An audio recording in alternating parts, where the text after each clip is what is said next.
कि कश्मीर की छाती पर जो कीले से धस जाते थे, पाकिस्तानी ब्याह रचाकर धरती पर बस जाते थे। रिश्तों की फिर ढाल लिए कुछ नाग विषैले आते थे, ऋषि कश्यप की पुण्य भूमि को लहूलुहान बनाते थे। उग्रवाद के शोलों में हर रात वहां पर कटती थी, अलगाववाद से भारत मां की हर दिन छाती फटती थी। इसलिए पाक झल्लाया था, अब गिर गिर मारे जाएंगे, नकली चोले वालों के अब बस उतारे जाएंगे। तो ताल पाक ने ठोकी तो हम जांग तोड़ कर रख लेंगे, और टांग फसाई अगर यहाँ तो टांग तोड़ कर रख लेंगे।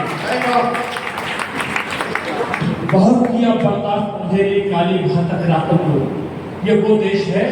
एक और बताता हूँ आपको सच्चाई साहब, हिंदुस्तान में और पाकिस्तान में चाहे कुछ भी हो, आप ईद के दिन बॉर्डर पर पहुंच जाना, हिंदुस्तान और पाकिस्तान के दोनों देश के सैनिक आपस में सेवइयां खाते हैं।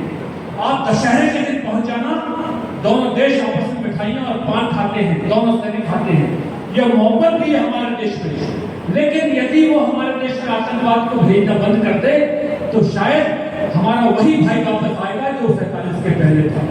और मैं आह्वान करता हूँ इस मंच से घाटी के उस पार की सत्ता से कि एक बार आप अपना दिल बड़ा करके तो देखो, आपका भाई आज भी आपसे सीने लगा, आपको सीने से लगाने के लिए तैयार कि खूब सुमैया खाई हमने भूल भूल कर घातों को, हमने जब भी किया भरोसा तब तुमने बम फोड़े हैं। कष्ट किस बात का है? हमने जब भी किया भरोसा तब तुमने बम फोड़े हैं। समझौते जो किए अभी तक सब समझौते तोड़े हैं। तो बात ध्यान से सुन लेना, बात ध्यान से सुन लेना, है शाह स्टॉल के आसन पर, और भूल न जाना कहीं भूल से मोदी है सिंहासन पर।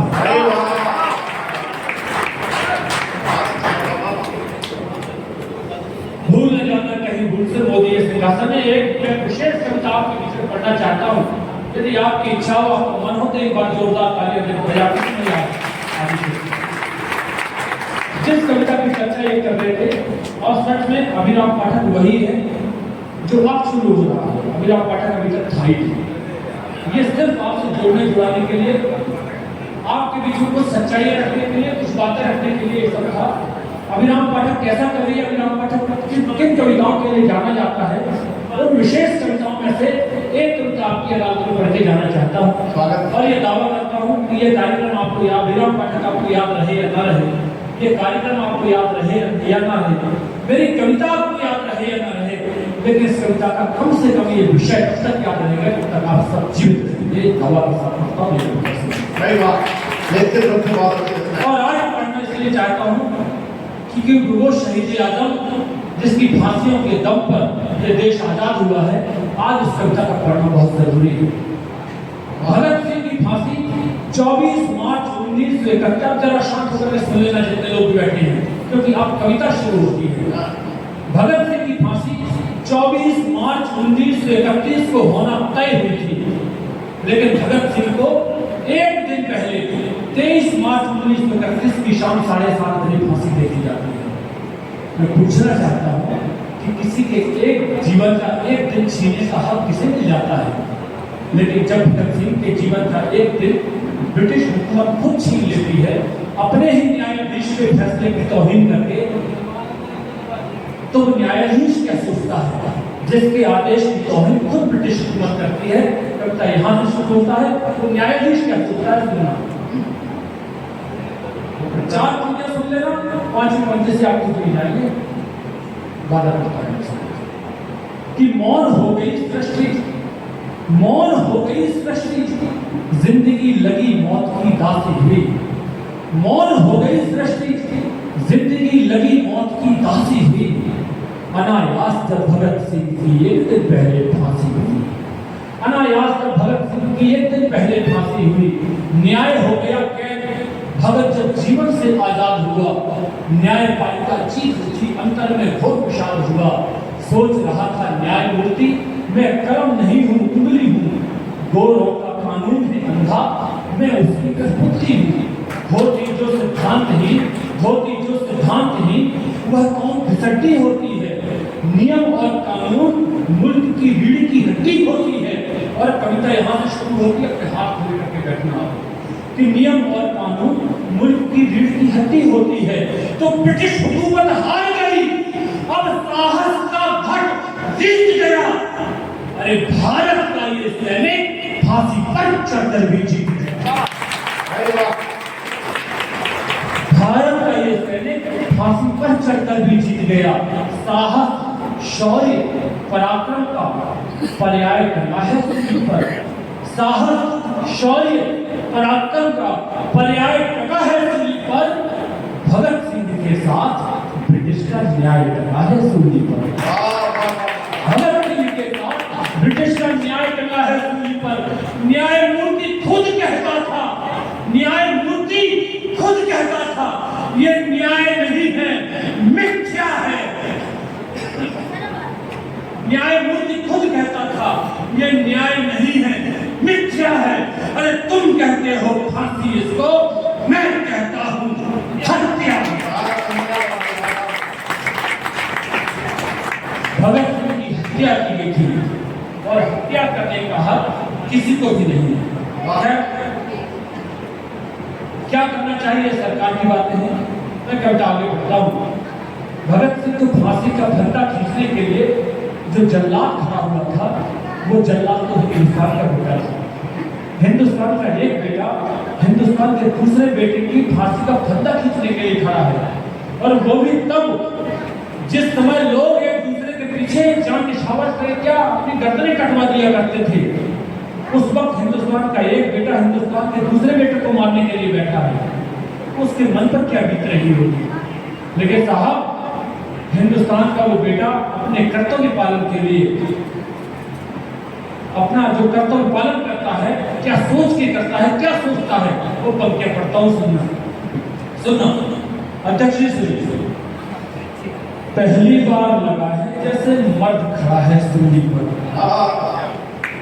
बजाइए बजाइए, बैठना है यहाँ पर। पहली बार लगा है जैसे मर्द खड़ा है सूली पर। भारत माँ के जख्मों का हमदर्द खड़ा है सूली पर।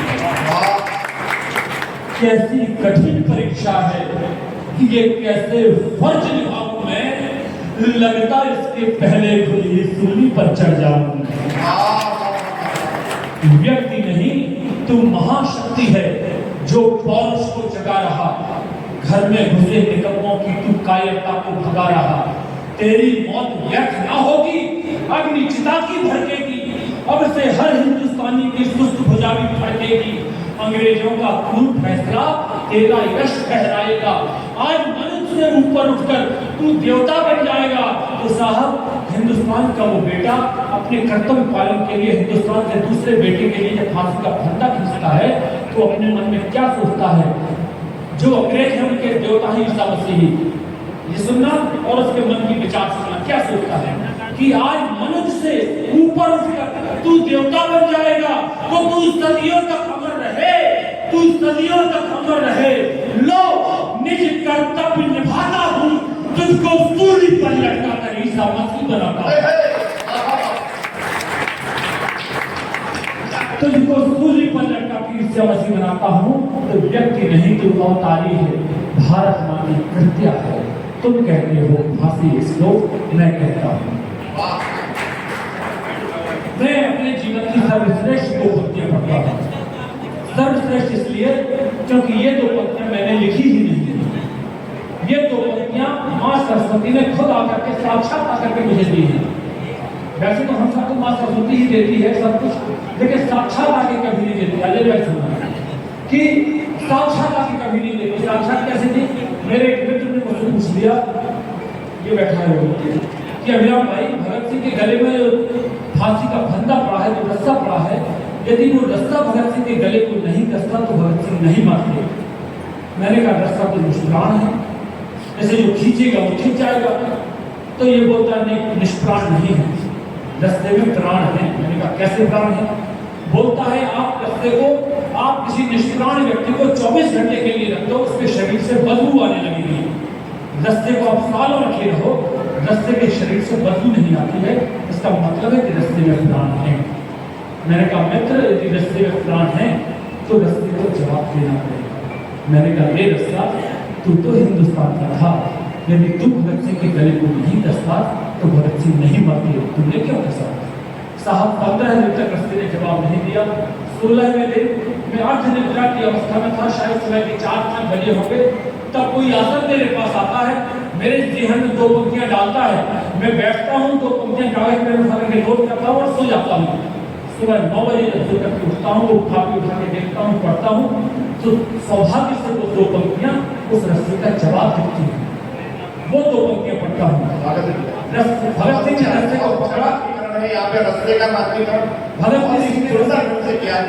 सिंह ने रस्ते को पकड़ा, होठों से चूमा और गले में डाल लिया। इस दृश्य से रस्ता जवाब देता है। सुनना, ये मेरे जीवन की सर्वश्रेष्ठ दृश्य रे रस्ता, तू तो हिंदुस्तान का था, तू भगत सिंह के गले को नहीं कसता तो भगत सिंह नहीं मरते, तूने क्यों कसा?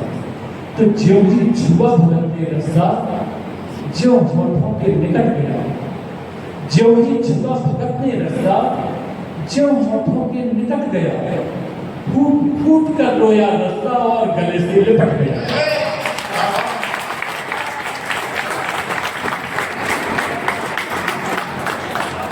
फूट फूट कर रोया रस्ता और गले से लिपट गया। क्यों? और गले से लिपट गया। बाल सखा सा कभी भगत सिंह खेला करता राहों में, कहीं पतंग का धागा बनकर रक्षा बनकर बाहों में, रूप बदलता रहता था मैं, धागा डोरी रस्ते का हिस्सा बनकर साथ रहा हूं जीवन के हर हिस्से का। राखी बनकर आया एक दिन और बहन का प्यार बना, राखी बनकर आया एक दिन और बहन का प्यार बना। एक दिन रक्षा पर्व बना था, आज मरण त्योहार बना। एक दिन रक्षा पर्व बना था, आज मरण त्योहार बना। तो ईश्वर मेरी शक्ति छीन ले, टुकड़ों में कट जाऊं मैं, टूट टूट कर बिखर सकूं, कई हिस्सों में पट जाऊं मैं। अरे कितना दर्द मुझे है पल, किसको व्यथा सुनाऊं मैं। जो मेरी गांठ खोलता था कैसे गला दबाऊं मैं। जो मेरी गांठ खोलता था कैसे गला दबाऊं मैं। तो भारत माँ का सच्चा बेटा, तन मन से जो सत्या है, तुम कहते हो फांसी इसको, मैं कहता हूँ। कविता के 3-4 पंक्तियां पढ़ता हूँ और वही भरपूर प्यार देना चाहता हूँ। एक विशेषता बताता हूँ इस कविता की। मैं 3 बार गया हूँ। मैंने जब पहली बार गया था तो मैंने भगत सिंह की कविता वहाँ पर पढ़ी थी, और उसके 2 साल बाद जब मैं फिर गया, फिर 2 बार लगातार गया, 2 साल बाद जब मैं फिर गया तो यही कविता सुनने के लिए मुझसे फरमाइश की गई।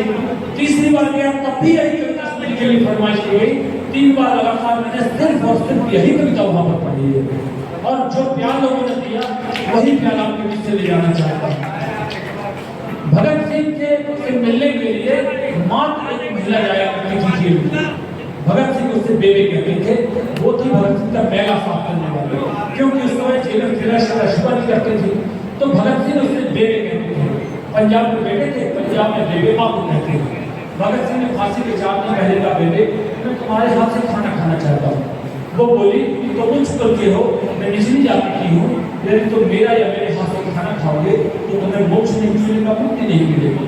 भगत सिंह कहते हैं, बेबे माँ, एक बेटी को मोक्ष मुक्ति तब मिलती है जब वो मरने से पहले 2 दीवाने माँ के हाथ से खाए।